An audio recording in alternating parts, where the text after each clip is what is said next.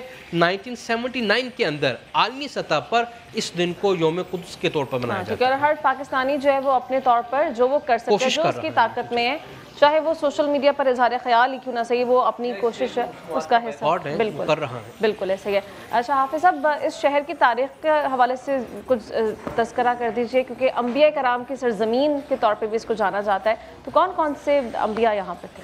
دیکھیں بیت المقدس یہ ایک پورا علاقہ ہے، کوئی ایک شہر نہیں ہے. جی ہاں. شام کا حصہ تھا پہلے، یہ بعد میں شام الگ ہو گیا، فلسطین اور یہ علاقہ الگ بن گیا. سب سے پہلے اسلام میں رسول اللہ صلی اللہ علیہ وسلم نے پیشن گوئی فرمائی تھی کہ یہ علاقہ مسلمانوں کے ہاتھ میں آئے گا. اور حضرت عمر فاروق رضی اللہ تعالیٰ عنہ کے زمانے میں سب سے پہلے یہ علاقہ فتح ہوا. آپ نے ایک لشکر بھیجا، اس لشکر کی ایک لمبی تفصیل ہے.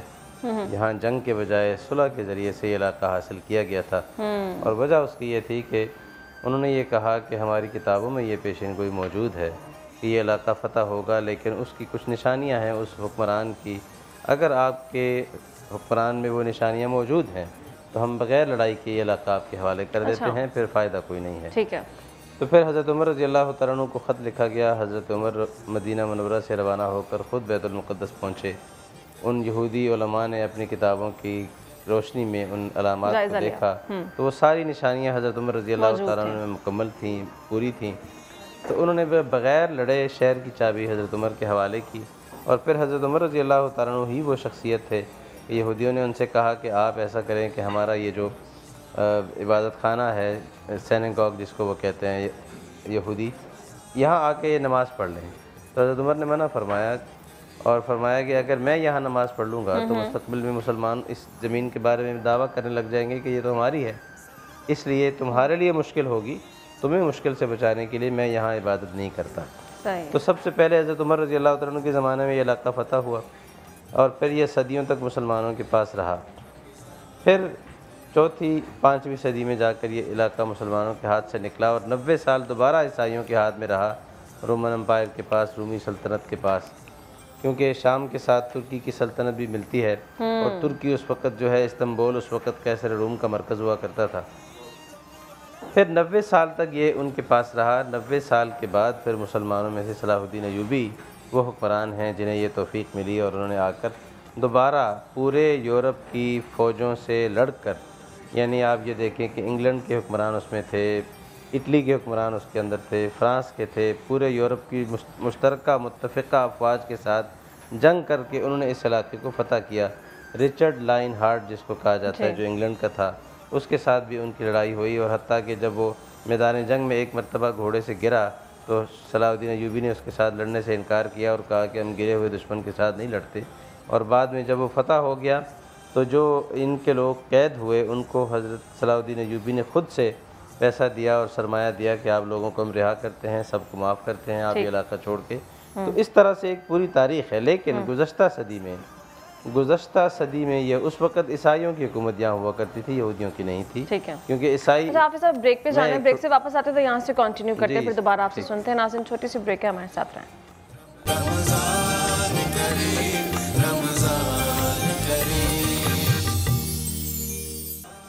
ویلکم بیک ناظرین، گفتگو کا سلسلہ آگے بڑھاتے ہیں، لیکن آگے بات کرنے سے پہلے حافظ صاحب آپ اپنی بات مکمل کیجیے، پھر انشاءاللہ ہم آگے بڑھتے ہیں۔ تو میں عرض یہ کر رہا تھا کہ بیت المقدس کی ایک بڑی لمبی تاریخ ہے اس حوالے سے، چونکہ یہ ایک ایسا مقام ہے کہ جس کے اوپر اسلام، عیسائیت اور یہودیت ان تینوں مذاہب کے درمیان آپس میں ہمیشہ جنگ رہی۔ جی ہاں۔ تو حضرت عمر رضی اللہ تعالیٰ عنہ کے زمانے میں پہلی بار فتح ہوا، پھر حضرت صلاح الدین ایوبی کے زمانے میں دوبارہ 90 سال تک مسلمانوں کے ہاتھ سے نکلنے کے بعد دوبارہ فتح ہوا۔ اس دور کو صلیبی جنگوں کا دور بھی کہا جاتا ہے، اسی عہد کو۔ پھر اس سارے عرصے کی گزرنے کے بعد صلاح الدین ایوبی رحمۃ اللہ علیہ کے بعد سے لے کر آن ورڈ یہ مسلمانوں کے پاس رہا ہے 1948 تک۔ اور اس دور میں پھر گزشتہ صدی کے شروع میں سازشیں شروع ہوئیں خلافت عثمانیہ کے خاتمے کے بعد، اور اس وقت بلکہ ایک دو دفعہ ایسا بھی ہوا کہ یہودیوں کا وفد باقاعدہ براہ راست جو اس وقت خلیفہ تھا مسلمانوں کا، اس کے پاس گیا اور ان سے کہا کہ ہم آپ کی حکومت برقرار رہنے دیں گے اس شرط کے ساتھ کہ آپ ہمیں یہ خطہ ہمارے حوالے کر دیں۔ اور تو انہوں نے کہا کہ میرے ہوتے ہوئے یہ نہیں ہو سکتا کہ اس کا 1 انچ بھی ہم آپ کے حوالے کریں۔ تو اس منصوبے کو پھر پائے تکمیل تک پہنچانے کے لیے خلافت عثمانیہ کا خاتمہ کیا گیا۔ اگر آج خلافت عثمانیہ باقی ہوتی تو دنیا کے نقشے پر اسرائیل نام کا کوئی ملک نہیں ہوتا۔ تو اس حوالے سے یہ سارا نقشہ چلا اور 48 میں پھر اسرائیل قائم ہوا۔ اور آپ یہ دیکھیں کہ اگر آپ انسانی تاریخ کا جائزہ لیں تو اس وقت پوری دنیا میں یہودی مذہب کی صرف ایک ہی ریاست ہے، وہ بھی متنازع ہے۔ اور اس حوالے سے گزشتہ اگر آپ 2-3 ہزار سال کی تاریخ کا جائزہ لیں تو آپ کو پتہ چلے گا کہ دنیا میں کوئی یہودی ریاست رہی ہی نہیں ہے بالکل اس پوری انسانی تاریخ میں۔ تو گویا اگر 2-3 ہزار سال کی تاریخ کے بعد پہلی بار کوئی ہوا ہے اور وہ بھی ناجائز طریقے سے ہوا ہے تو اسرائیل قائم ہوا۔ اس نے وہاں کے مقامی لوگوں کو جو اس زمین کے اصل مالک تھے انہیں بے گھر کیا، انہیں بے گھر کر کے ان کی جگہ یہودی بستیاں آباد کی گئیں، اور آج بھی ظلم و بربریت کا وہ سلسلہ جاری ہے۔ اور اس طرح سے کہ آج رمضان المبارک کا مہینہ ہے، اس گزشتہ 2 سال سے جو سلسلہ چل رہا تھا، رمضان کے اس مہینے میں بھی امن کے معاہدے کے باوجود، جس میں امریکہ انوالو ہوا، جس میں بین الاقوامی طاقتیں انوالو ہوئیں، اس امن کے معاہدے کے باوجود بھی اس کی خلاف ورزی کرتے ہوئے آج بھی اسرائیل ان فلسطین کے مظلوم مسلمانوں پر جو بے گھر ہو چکے ہیں، جن کے گھر تباہ کر دیے گئے ہیں، جن کے پاس اوپر چھت نہیں ہے۔ اگر آپ اس شہر کا نقشہ دیکھیں غزہ کا تو آپ کو پتہ یہ چلے گا کہ یہاں چھتیں ختم ہو چکی ہیں اور انسان ملبے کے ڈھیر کے اوپر بیٹھے ہوئے ہیں، لیکن پھر بھی ان کی زندگی کو مزید ولنریبل بنایا جا رہا ہے، قابل رحم بنایا جا رہا ہے۔ تو یہ ایک بہت بڑا ظلم ہے، اور مسلمان حکمرانوں کے لیے بھی، عام مسلمانوں کے لیے بھی اگر ہم کسی طرح سے ایک قابل شرم بات ہے اگر ہم کسی بھی حوالے سے ان کی مدد کر سکتے ہوں، کسی بھی طرح مالی اعتبار سے، جانی حوالے سے ان کے لیے دعائیں کر سکتے ہوں، تو ضرور ہمیں اس کا اہتمام کرنا ہے، سوشل میڈیا پہ اپنی آواز بلند کرنی چاہیے۔ ناظرین ایک کالر ہمارے ساتھ ہیں، السلام علیکم۔ وعلیکم السلام۔ کون کہاں سے بات کر رہے ہیں؟ جی میں شعیب بات کر رہا ہوں منڈی بہاؤدین سے۔ جی شعیب کیا سوال کریں گے؟ جی میرا سوال ہے کہ رمضان میں تو ایک عمل کا 30 گنا ثواب ہے، یعنی ایک نماز کا ثواب 30 نمازوں کے برابر ہے، تو اگر ہم ایک نماز پڑھ لیں اور اگلی 29 چھوڑ دیں تو گناہ تو نہیں ہوگا؟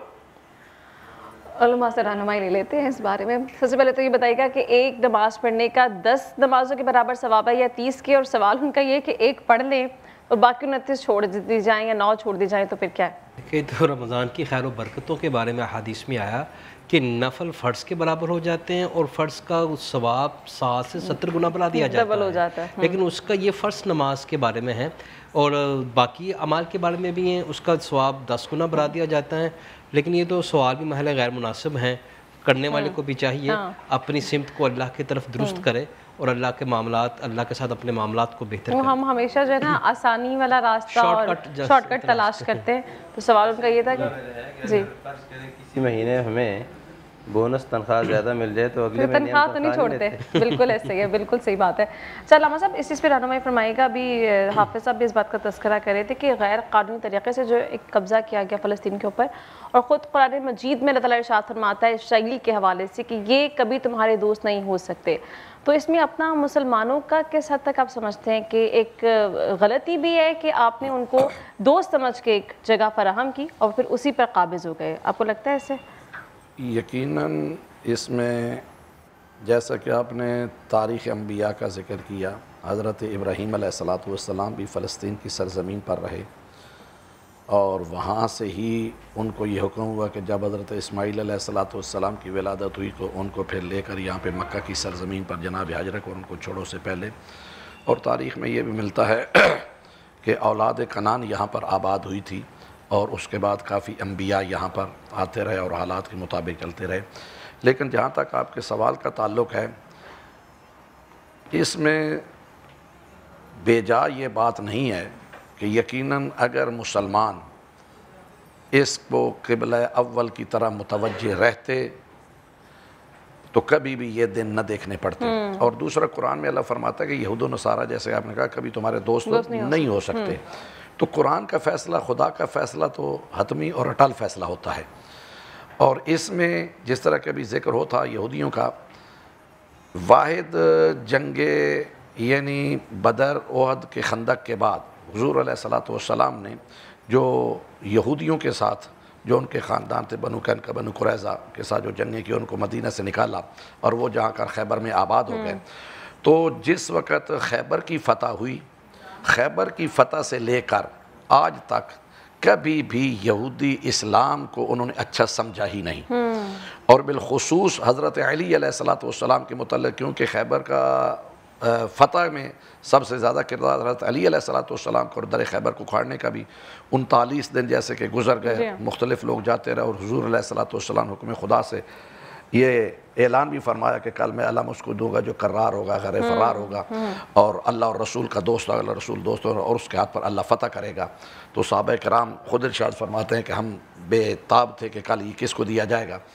تو وہاں پر پھر سید الانبیاء کو بھی حکومت انہوں نے وہ پکار کر کہا کہ یا زیغم المہیمن یا ناصر النبی یا دافع النوائب یا قوت القوی یا فارق القطائب یا قاتل الغوی یا مصدر الغرائب یا عالم الخفی یا قاہر العدو یا والی الولی یا مظہر العجائب یا مرتضی علی۔ تو انہوں نے جب خیبر کو فتح کیا تو اس کے بعد ان کی دشمنی اور شدت اختیار کر گئی یہودیوں کی، اور آج تک مسلمانوں سے وہ یہی بدلہ لے رہے ہیں۔ اور کسی دور میں یہودی، عیسائی بھی اگرچہ ہیں، لیکن یہودی کسی دور میں مسلمانوں کے موافق ہو ہی نہیں سکتے، اور یہ قرآن کا فیصلہ ہے اور رسول کا فیصلہ ہے۔ ناظرین ایک کالر ہمارے ساتھ ہیں، السلام علیکم۔ جی وعلیکم السلام میڈم۔ جی کون کہاں سے بات کر رہے ہیں؟ جی میرا نام عبدالغفور، میں راولپنڈی سے بات کر رہا ہوں۔ جی کیا سوال کریں گے آپ؟ میڈم جی میرا سوال یہ ہے کہ اس رمضان کے مہینے میں، مقدس مہینے میں، اگر کسی انسان سے غلطی جو کوتاہی ہو جائے تو کیا اس میں ہمیں معاف نہیں کرنا چاہیے؟ اس غلطی کی معافی نہیں دے دینی چاہیے، یا اپنے دل میں نفرت بھر کے رکھنا چاہیے کہ اب اس کو معاف نہیں کریں گے؟ ٹھیک ہے، آپ کا جواب ہم علماء کرام سے لے لیتے ہیں۔ علامہ صاحب رہنمائی فرمائیے گا کہ غلطی کسی سے ہو جائے تو اس کو معاف بھی اسی طرح کرنا چاہیے جس طرح ہم اللہ تعالیٰ سے معافی طلب کریں، یا؟ دیکھیں قرآن مجید میں دو چیزیں ہیں، ہم اکثر نیکی اس بندے کے ساتھ کرتے ہیں جو ہمارے ساتھ نیکی کرے، لیکن حکم یہ ہے کہ جو آپ کے ساتھ کوئی زیادتی کر رہا ہے، یہ اگر نیکی والے کے ساتھ نیکی کر رہے ہیں، یہ تو عدلے کا بدلہ، حل جزاء الاحسان الا الاحسان۔ اجر جو خدا نے رکھا ہے وہ تو یہ ہے کہ میرے ساتھ اگر کوئی زیادتی کر رہا ہے، میرے ساتھ جناب علی کوئی اس کے میں بدلے میں اس کا زیادتی نہیں بلکہ اس کو معاف کر دوں۔